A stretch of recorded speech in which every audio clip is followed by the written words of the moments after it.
একটা প্রশ্ন বেশ গত কয়েকদিন ধরে চলছিল, সেটা হলো যে বাংলাদেশের রাজনীতিতে আওয়ামী লীগের অবস্থানটা কি হবে।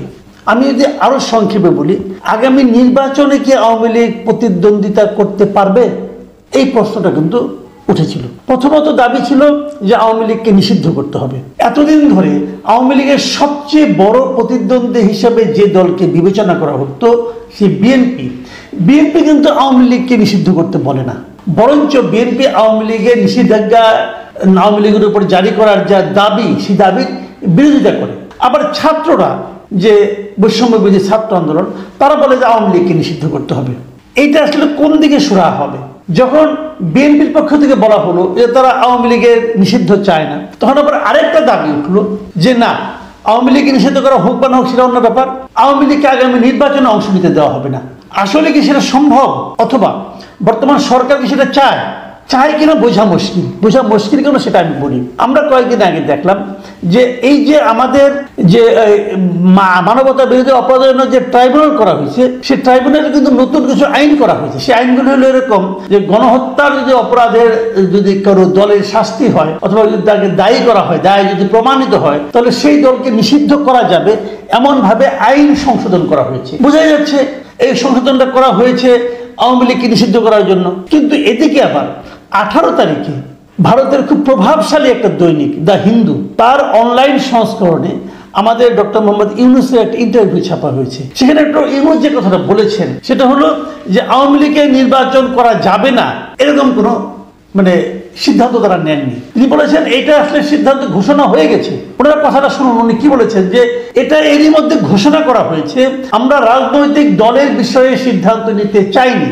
বিএনপি এটা করেছে, বলেছে সব রাজনৈতিক দলকে অবশ্যই নির্বাচনে প্রতিদ্বন্দ্বিতা করতে হবে, সুতরাং তারা এরই মধ্যে রায় দিয়ে দিয়েছে আমরা দেশের একটি প্রধান দলের মতামতকে উপেক্ষা করতে পারি না। ডক্টর ইউনূসের এই বক্তব্য আমার কাছে কিন্তু খুবই ঠান্ডা মাথার এবং খুবই, আমি মনে করি যে এটাকে খুবই একটা গুরুত্বপূর্ণ সিদ্ধান্ত আমার কাছে মনে হয়েছে। কারণ উনি বিএনপি সিদ্ধান্তের বাইরে যেতে চাচ্ছেন না। ওনার বক্তব্য হলো আমরা কোনো রাজনৈতিক দলেরই বিপক্ষে যাব না, সবাইকে নিয়ে আমরা কাজ করব। তো সেখানে যদি অনেকগুলো দল চায়, তারপরে বিএনপি তো একটা বড় দল, এই প্রশ্নটা কিন্তু উঠছে যে রাজনীতি করতে আপনি দেবেন কিনা, নির্বাচন করতে আপনি দেবেন কিনা। এবং ডক্টর ইউনূসের কথা থেকে বোঝা যাচ্ছে বিএনপির যে বক্তব্যটা, এই বক্তব্যটাকে উনি গ্রহণ করেছেন এবং উনি বলেছেন যে আমরা তো রাজনীতিবিদদের আকাঙ্ক্ষাকে বাস্তবায়ন করতে চাই। এই যে বক্তব্যটা, এই বক্তব্যটা কিন্তু আমি ব্যক্তিগতভাবে খুবই পছন্দ করি এই কারণে উনি তো ভাই এমন কিছু সিদ্ধান্ত নিতে চাইবেন না যার মাধ্যমে নাকি দেশে একটা রাজনৈতিক চাওয়াজ তৈরি হয়, সেটা ওনার জন্য ভালো হতো না। কিন্তু এই যে সিদ্ধান্তটা নিয়েছেন, বিএনপিকে যেভাবে উনি সমর্থন করেছেন, তবে বিএনপির কথাটা বলেছেন যে এই কথা থেকে চাওয়াজ হবে না, এটাকে উনি কিভাবে সামাল দিবেন। দেখুন, আমি তো একটা কথা বলি আপনাদেরকে, যদি এটাই হয় তাহলে নভেম্বরের 10 তারিখে আওয়ামী লীগ যখন একটা 0 পয়েন্টে নূর হোসেন দিবস পালনে রাজনৈতিক কর্মসূচি দিল, সেটাকে আপনারা কেন হতে দিলেন না? সরকার প্রধানত বলবে আমরা তো না করেননি, মানে আপনার উপদেষ্টা নিজে স্ট্যাটাস দিয়েছে, আপনার প্রেস সেক্রেটারি নিজে স্ট্যাটাস দিয়ে বলেছে করতে দেওয়া হবে না, তাহলে আপনার ঠিক আছে উপদেষ্টা উনি ছাত্রদের মাঝখান থেকে এসেছেন, আমার কিছু বলার নাই, তাহলে আপনার প্রেস সেক্রেটারি কি করে বললো স্ট্যাটাস দিয়ে যে ওখানে তাদেরকে কোনো জনসভা করতে দেওয়া হবে না? তাহলে আপনার হিন্দুর কাছে দেওয়া ইন্টারভিউ এবং আপনার এই বক্তব্যগুলো তো এক হচ্ছে না। আপনি কেন দিচ্ছেন না তাদের সেই রাজনৈতিক কর্মসূচি পালন করতে? আপনি নির্বাচন করতে দিবেন কিন্তু কোনো পলিটিক্যাল তাদের কোনো আপনার কোনো কর্মসূচিকে আপনি পালন করতে দিবেন না, তার কেমনে হয়? দেখুন এটা নিয়ে কদ্দূর হয়েছে।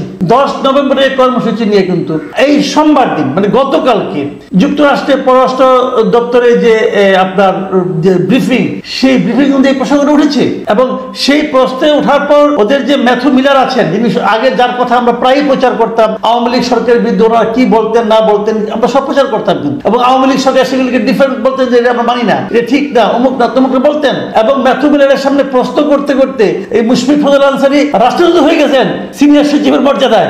এত গুরুত্বপূর্ণ কাজ উনি করেছেন, এত গুরুত্বপূর্ণ কাজ যার কাছে প্রশ্ন করার মাধ্যমে উনি করেছেন, সে আওয়ামী লীগের সভা করতে না দেওয়াটাকে কি বলছে এখন? তিনি কিন্তু স্পষ্ট করে বলেছেন যে এ ধরনের শান্তিপূর্ণ সমাবেশ সভা অধিকার সবারই আছে এবং যুক্তরাষ্ট্রের সমর্থন করে স্টেট বলেছেন। তার মানে এই সভা করতে না দেওয়াটা ম্যাথু মিলার মানে যুক্তরাষ্ট্রের পররাষ্ট্র দপ্তর পছন্দ করছে না। এবং ওনার ভাষায় উনি দেখেন কি বলেছে যে ম্যাথু মিলার বলেন তারা বিশ্বের সব দেশের মতোই বাংলাদেশের সরকারকেও এটি স্পষ্ট করে দিয়েছেন যে যুক্তরাষ্ট্র শান্তিপূর্ণ বিক্ষোভের অধিকার সমর্থন করে এবং এমন বিক্ষোভ কোন সরকারেরই সহিংস পন্থায় দমন করা উচিত নয়। কি বলবেন এখন? বলুন এখন কি বলবেন? এই জায়গাটাতে যে কথাগুলো আগে শুনলে আপনার খুব ভালো লাগতো, সেই কথাগুলো যখন আপনার হয়ে আসে, আপনার বিরুদ্ধে আসে, তখন আপনার কেমন লাগে? আমি আবার সেই আগের পয়েন্টে ফিরে যাই যে নির্বাচন কেন বিএনপি চায় যে আওয়ামী লীগ নির্বাচন করুক। খুব সিম্পল কিন্তু হিসাবটা ধরা যাক, আমি এখন আমার অভিমত বলি, ধরা যাক যদি আওয়ামী লীগ নির্বাচন করতে না দেন, তাহলে যে নির্বাচনটা হবে সেই নির্বাচনে বিএনপি থাকবে, জামাত থাকবে, আর কিছু ছোট ছোট দল থাকবে, আওয়ামী লীগ তো থাকবে না। যদি ধরা যাক বিএনপি নির্বাচিত হলো, যেটা বিএনপি এখনো মনে করে তারাই নির্বাচিত হবে, তাহলে বিএনপিকে কিন্তু 5 বছর ধরে অথবা যতদিন তারা ক্ষমতায় থাকবে ততদিন ধরে কিন্তু তাদেরকে শুনতে হবে যে তোমরাও তো 2014 মতো একটা নির্বাচন করেছো, আওয়ামী লীগের প্রচার করবে। এদেশে আপনি আওয়ামী লীগকে নির্বাচন করতে দিলেন না, আওয়ামী লীগের ভোটারদের কি করবেন? তারা তো এসে আছে, তারা কিন্তু সারাক্ষণ আপনাকে প্রচার করবে যে তোমরা বিএনপি ভয় পেয়েছে, আওয়ামী লীগকে নির্বাচন করতে দেয়নি। আবার ছোট দলগুলি কেন চায় যে আওয়ামী লীগকে নির্বাচনে বাইরে রাখতে? তারা এই আশায় চায় যে বিএনপির ভোট তো বিএনপি পাবেই, যদি আওয়ামী লীগকে নির্বাচনে বাইরে রাখা যায় সেই ভোটের কিছু হয়তো আমরাও পেতে পারি। এই আশা থেকে তারা চায় যে আওয়ামী লীগ নির্বাচন না করুক। তাহলে উভয়ের জন্য স্বার্থ আছে। আর বিএনপির চিন্তাটা হলো এরকম যে বিএনপি মনে করে যদি আওয়ামী লীগ নির্বাচন করে তাহলে তারা নির্বাচনে ভালো ফল করবে না, নির্বাচনে বিএনপি জিতবে, আওয়ামী লীগ খুবই খারাপ করবে। তখন তারা বলতে পারবে যে আওয়ামী লীগকে জনগণই প্রত্যাখ্যান করেছে। এই জায়গাটা কিন্তু খুব ইম্পর্টেন্ট। আমি ব্যক্তিগতভাবে মনে করি দল হিসাবে আওয়ামী লীগকে নিষিদ্ধ করাটা হবে একটা বোকামিপূর্ণ কাজ। কেন সেটা আমি বলেই আলোচনা শেষ করছি। এই কারণে যে ধরেন আমার প্রস্তাব হচ্ছে আওয়ামী লীগের প্রত্যেকটা লিডার, সেন্ট্রাল লিডার, প্রত্যেকটা মন্ত্রী সকলকে বিচারের আওতায় আনা হোক, সকলকে। কারণ এরা সবাই কোনো না কোনো অন্যায় করেছে, এদের অন্যায়ের কোনো মাপ নাই। এদের অন্যায় গণহত্যার অন্যায় আছে, এরা গণহত্যা করেছে, গণহত্যা মদত দিয়েছে, চুরি করেছে, লুটপাট করেছে, দেশটার ক্ষতি করেছে, হাজার রকম অন্যায় তারা করেছে। এদের প্রত্যেকটা অন্যায়ের বিচার করা হোক এবং আওয়ামী লীগ সম্পূর্ণ নতুন নেতৃত্বের মাধ্যমে গড়ে উঠুক, তাহলে হবে একটা আমার বিবেচনা। এখন আপনি বলবেন না আওয়ামী লীগকে যে নিষিদ্ধ করে দেয়, যদি আওয়ামী লীগকে নিষিদ্ধ করেন তাহলে কি হবে সেটা আমি বলি। তাহলে কিন্তু আপনি এই যে প্রত্যেককে আলাদা আলাদা করে বিচার করতে চেয়েছিলেন সেটা আর করতে পারবেন না। তখন একটা নিষিদ্ধ দলের পক্ষে যে সিম্প্যাথিটা, সেই সিম্প্যাথি কিন্তু এই সমস্ত করাপ্ট লিডারদের মধ্যে চলে যাবে। তখন আপনি করাপ্ট লিডারদের বিচার করতে পারবেন না, সেই বিচারটা হবে আওয়ামী লীগের বিরুদ্ধে বিচার, যেটা নাকি ইম্পসিবল। এত বড় একটা দলের বিরুদ্ধে বিচার করা যায় না, এটা পারবেন না, চেষ্টা করে দেখেন পারবেন না। জামাতকে নিষেধ, জামাতকে ছোট দল আওয়ামী লীগের তুলনায়, সেই জামাতকে আওয়ামী লীগ কিছুই করতে পারে না, এটা সম্ভব হয় না কখনো।